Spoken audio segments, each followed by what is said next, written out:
Школьники, взрослые, студенты, представители администрации. В актовом зале Сунжинского ДК и стар, и млад. День Конституции здесь отмечают праздничным концертом. Свое выступление первым начинает оркестр народных инструментов под руководством Веры Ковдаровой. Зрители встречают приветственной увертюрой.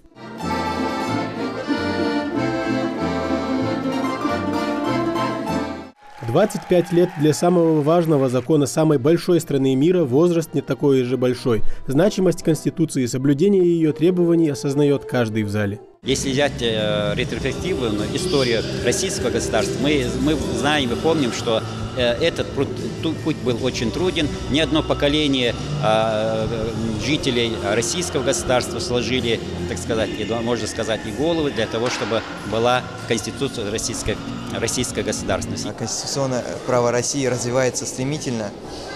В саму Конституцию входит очень много законов, посвященных правам человека, правам индивидуума, а также иным другим. Поэтому дальнейшее развитие конституционного права в России является приоритетной задачей.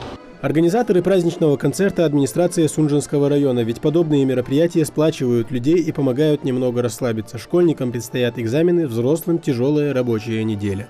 Мы для популяризации нашей молодежи, чтобы они знали, что у нас есть такой день, День Конституции России, День Конституции, в том числе у нас скоро республики.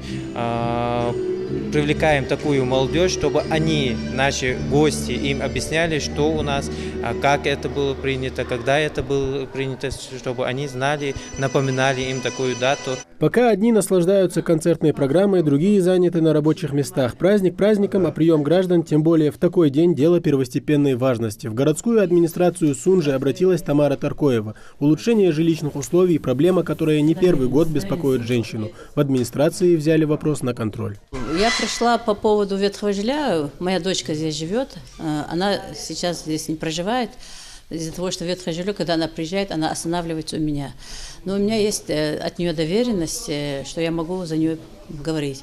Приняли меня хорошо, разъяснили. Результат я не знаю, что будет дальше, посмотрим. Эту информацию мы размещали на официальном сайте города Сунжа. И люди уже осведомлены насчет приема граждан.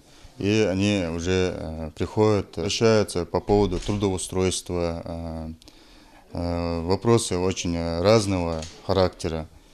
Но большинство у нас обращений насчет улучшения жилищных условий. А вот в Нестеровском, по всей видимости, демография настолько высокая, что людям не хватает земельных участков. С таким вопросом чаще всего обращаются местные жители. Вот и Адам Хасуев пришел сюда, чтобы поделиться своими чаяниями. Вопрос услышан, взят на заметку. Будем рассматривать, отмечают в администрации.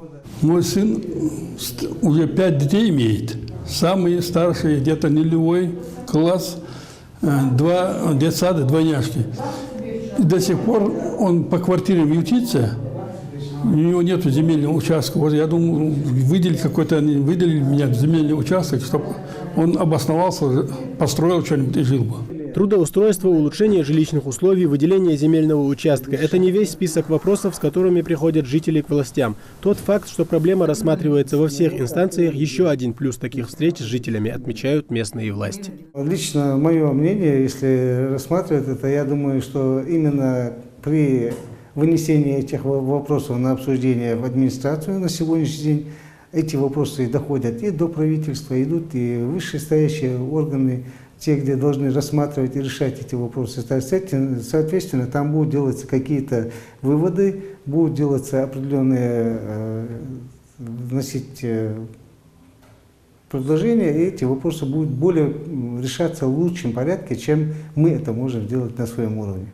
По всей России с полудня и до 20:00 власти отвечают на вопросы граждан и по возможности решают проблемы на месте. Разумеется, и в другие дни любой также может прийти и рассказать о проблемах личных или своего населенного пункта. А задача властей – решать эти вопросы, чтобы каждый житель нашей большой страны чувствовал себя в ней обеспеченным и защищенным. Тамерлан Хамхоев, Майрбек Межоев, Новости 24.